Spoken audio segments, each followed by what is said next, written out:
رات کو اگر آپ خواب میں ڈر جائیں اور سوتے ہوئے ڈر جائیں تو کیا کرنا ہے؟ اٹھ گئے ہیں تو اب آپ نے سب سے پہلے کیا کرنا ہے؟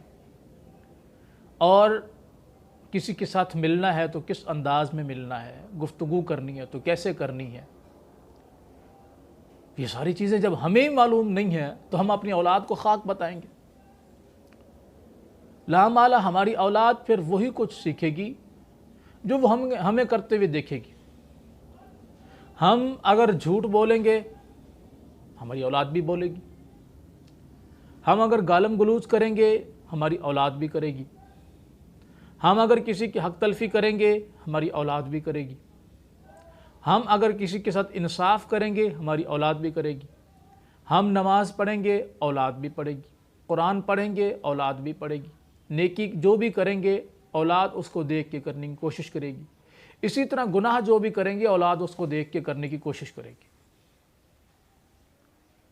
تو ہم رول ماڈل ہیں اپنی اولاد کے لیے، اور ہمارے آئیڈیل کون ہیں؟ محمد الرسول اللہ صلی اللہ علیہ وسلم۔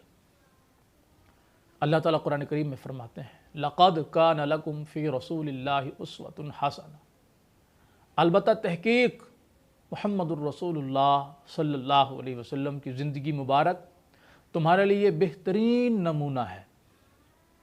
اللہ کے نبی صلی اللہ علیہ وسلم کا اٹھنا، بیٹھنا، چلنا، پھرنا، آپ کا بچپن، آپ کا لڑکپن، آپ کی جوانی، آپ کا بڑھاپا، ہر اس بندے کے لیے، آپ کا بچپن بچوں کے لیے، لڑکپن ہمارے لڑکوں کے لیے، جوانی ہمارے جوانوں کے لیے، بڑھاپا ہمارے بزرگوں کے لیے بہترین نمونہ ہے۔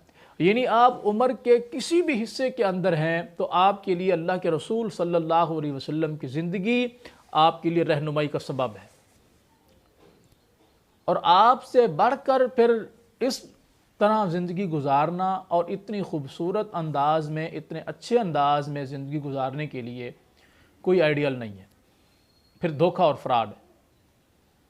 پھر جو یہ سمجھتا ہے کہ نہیں میں کسی اور کو فالو کروں گا، اس کے مطابق چلنے کی کوشش کروں گا، تو وہ یقیناً دھوکے کے اندر ہے، وہ پھر کسی بڑی گمراہی کے اندر مبتلا ہے، ورنہ اسلام کے ہوتے ہوئے کسی چیز کی اس کو ضرورت ہی پیش نہیں آتی۔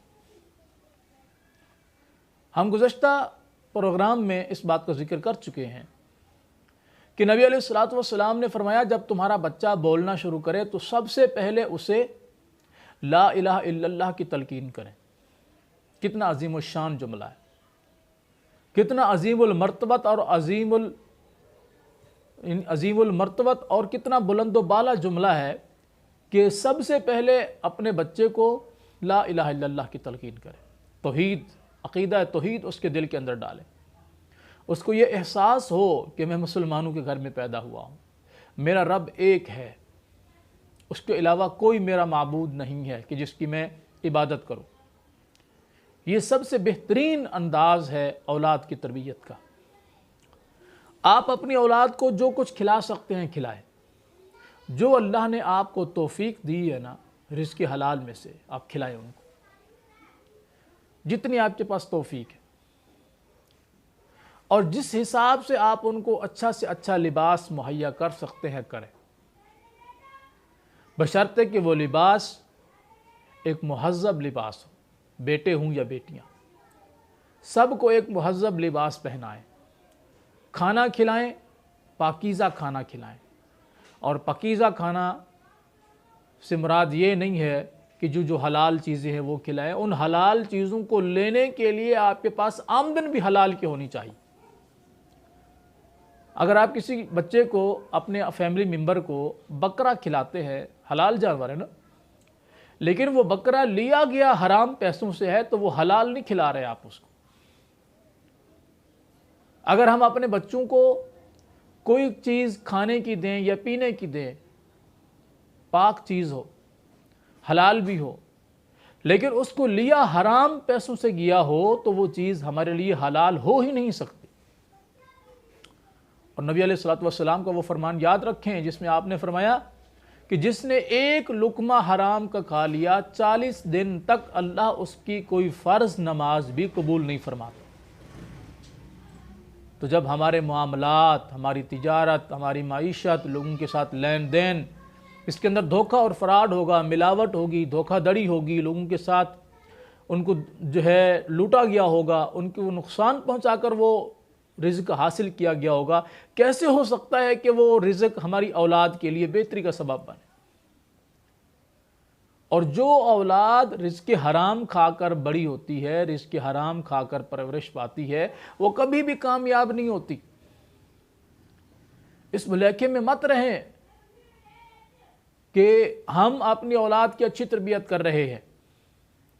اچھی تربیت کا اثر رزق حلال سے ہوتا ہے، رزق حرام سے نہیں۔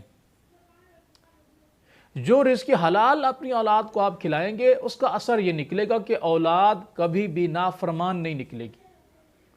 اگر آپ ان کو کھلانے پلانے میں رزق حرام شامل کریں گے، لوٹ لیا، دھوکہ دے دیا، رشوت لے لی، جس بھی معاملے کے اندر آپ جس طرح بھی روزی کماتے ہیں، اگر اس کے اندر حرام شامل ہو گیا ہے تو آپ اپنی اولاد کو اپنے لیے فرما بردار تصور نہ کریں۔ یہ ان سے توقع نہ کریں کہ آپ کی اولاد آگے چل کر فائدہ مند ثابت ہوگی، بلکہ وہ آپ کے لیے وبال کا سبب بنے گی، نقصان کا سبب بنے گی۔ اس لیے تو قرآن نے کہا ہے نا کہ یا ایھا الذین آمنوا قوا انفسکم واہلیکم نارا، اپنے آپ کو اور اپنے اہل و عیال کو جہنم سے بچا لو۔ اور ایک جگہ پر فرمایا انما اموالکم واولادکم فتنہ، تمہاری اولاد، تمہاری بیویاں، سب تمہارے لیے، تمہارے مال تمہارے لیے فتنہ ہیں، آزمائش ہیں۔ کیوں فتنہ آزمائش ہیں؟ اس لیے کہ ہم ان کے لیے جس طرح سے روزی کما رہے ہیں اس کے اندر حلال نہیں ہے، اس کے اندر حرام شامل ہے۔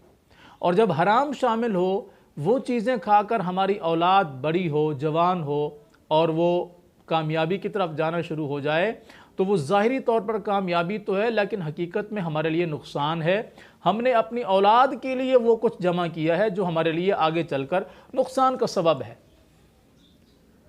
تو کوئی بھی عقل مند انسان آگے اپنے لیے نقصان کو جمع کرنا پسند نہیں کرے گا۔ جو جانتے ہوئے کہ میری اولاد بے راہ روی کا شکار ہو رہی ہے، میری اولاد کو جو کچھ کھلایا جا رہا ہے وہ رزق حلال نہیں ہے، میری اولاد کو جو کچھ پہنایا جا رہا ہے وہ رزق حلال نہیں ہے، تو قیامت کے دن کس کی پکڑ ہوگی؟ کس سے پوچھا جائے گا؟ ہم سے پوچھا جائے گا۔ ہم نے اپنی اولاد کو کیا کھلایا، کیا پلایا، کس چیز سے ان کی تعلیم و تربیت کی، کس حساب سے ان کو لے کر چلے، ان سب چیزوں کا ہمیں وہاں جواب دینا ہوگا۔ انشاءاللہ العزیز اس سلسلے کو آگے مزید جاری رکھیں گے۔ السلام علیکم ورحمۃ اللہ وبرکاتہ۔